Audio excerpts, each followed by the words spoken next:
Fala aí, pessoal, como é que vocês estão? Tudo bem? Bom, vamos pegar inicialmente dois sinais senoidais. Eu tenho aqui um y1 igual ao seno de t e o y2 igual a seno de ômega t. E aqui, o que eu vou fazer é o seguinte, eu vou variar progressivamente essa frequência do y2 e vou fazer a comparação do sinal contínuo e do sinal discreto resultante quando eu estou fazendo a taxa de amostragem igual a 10 radianos por segundo. Então, tanto o y1 quanto o y2 eles vão ser ambos amostrados em 10 radianos por segundo. Só que o y1 tem uma frequência fixa, em 6,28, 2π radianos por segundo. Enquanto o y2 ele tem a frequência variando. Tá? E eu quero ver o que vai acontecer do sinal discreto resultante nesses dois casos. Tá? Bom, então vamos para o primeiro caso aí. Eu tenho aqui em azul e em vermelho a linha contínua, o y1 e o y2, tá? Tô começando com ômega igual a 1 radianos por segundo, ou seja, o y1 de fato é igual ao y2, tá? Então tá aqui os dois sinais contínuos, um em cima do outro, tá legal? E eu tô fazendo a amostragem dos dois com 10 radianos por segundo, ou seja, de 2π sobre 10 radianos por segundo em 2π sobre 10 radianos por segundo, eu tô pegando um pontinho desse sinal, tá? Esses pontinhos eles estão expressos assim. O y1 são os quadradinhos azuis. O y2 são as bolinhas vermelhas. Então, o que você está vendo aqui de quadradinho azul, que você praticamente não está vendo, porque como os dois sinais são iguais, as amostras desses dois sinais também são iguais na mesma taxa, tá? Então, eu tenho aqui os quadradinhos azuis e as bolinhas vermelhinhas, uma em cima da outra, tá? Então, a visão discreta que eu tenho do sinal senoidal anterior são apenas esses pontos. É isso aqui que eu coleto. É isso aqui que eu enxergo depois de ter feito a discretização desses dois sinais. Tá? O que a gente vai fazer agora, a gente vai passar esse ômega aqui para 3 radianos por segundo. Então eu vou manter o y1 em 1 radianos por segundo. Vou aumentar a frequência do y2 para 3 radianos por segundo. E a frequência de amostragem eu vou manter em 10 radianos por segundo para os dois sinais. Bom, o que você vai ver? Você vai ver que a curva vermelha contínua ela é diferente da curva azul contínua. Ou seja, os dois sinais y1 e y2 são diferentes.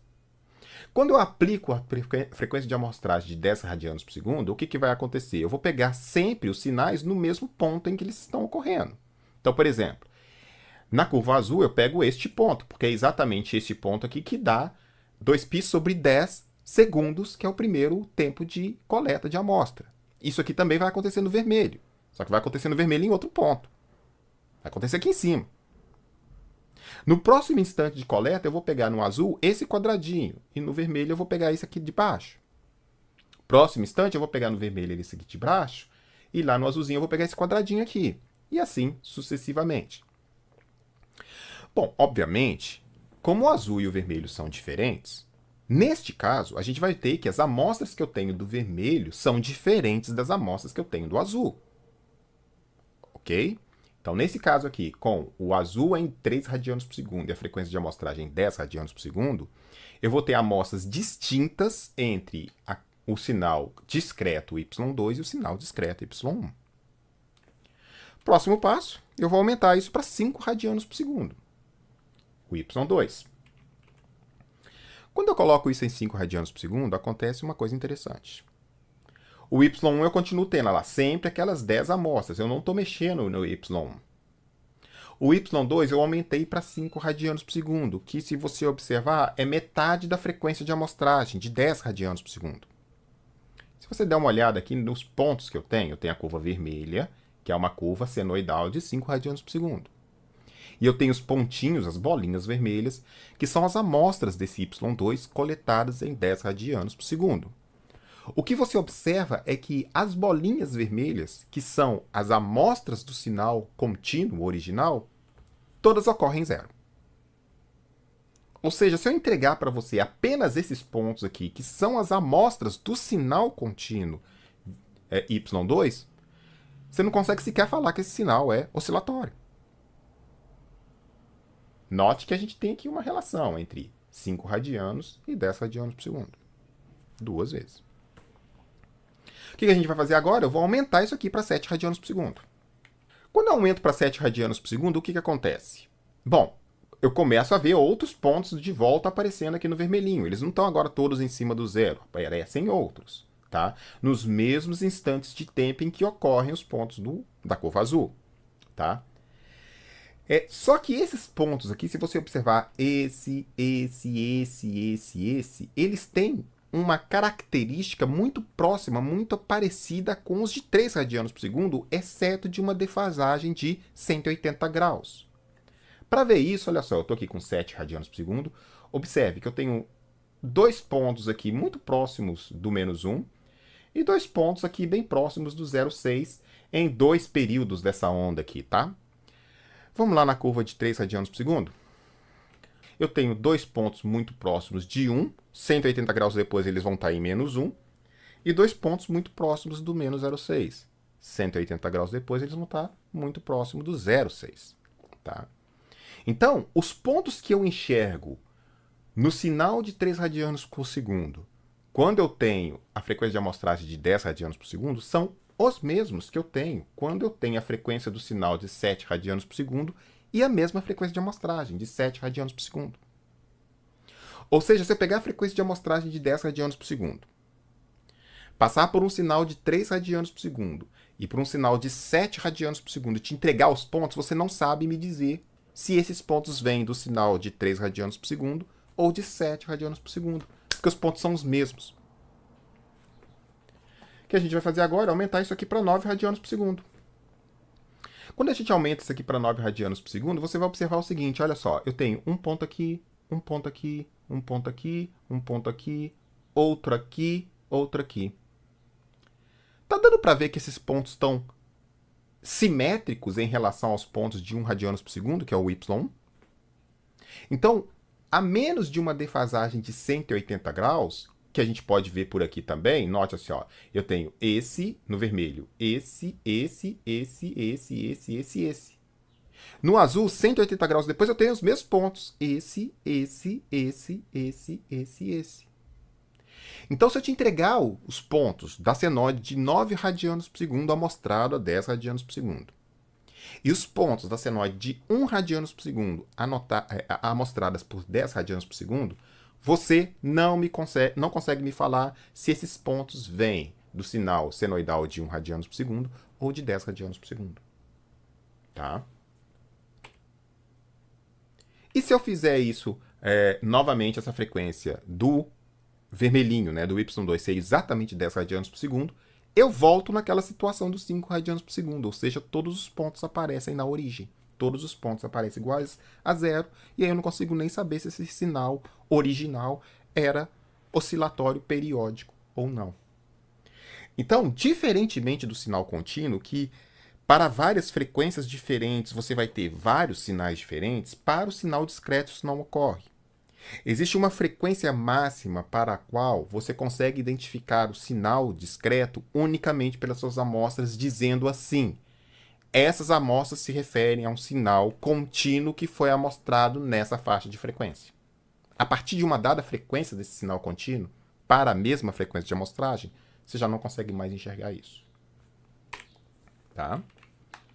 Bom, e aí se eu finalmente fizer o y2 igual a 11 radianos por segundo, aí a coisa crava mesmo. Aí os pontos que vêm do y2 amostrado são exatamente os mesmos pontos que vêm do y1 amostrado. Tá? Bom, essa figura aí, essa animação, ela mostra exatamente esse fenômeno para você, tá? Então eu tenho aí um sinal senoidal cuja frequência vai variando de 1 a 20 radianos por segundo.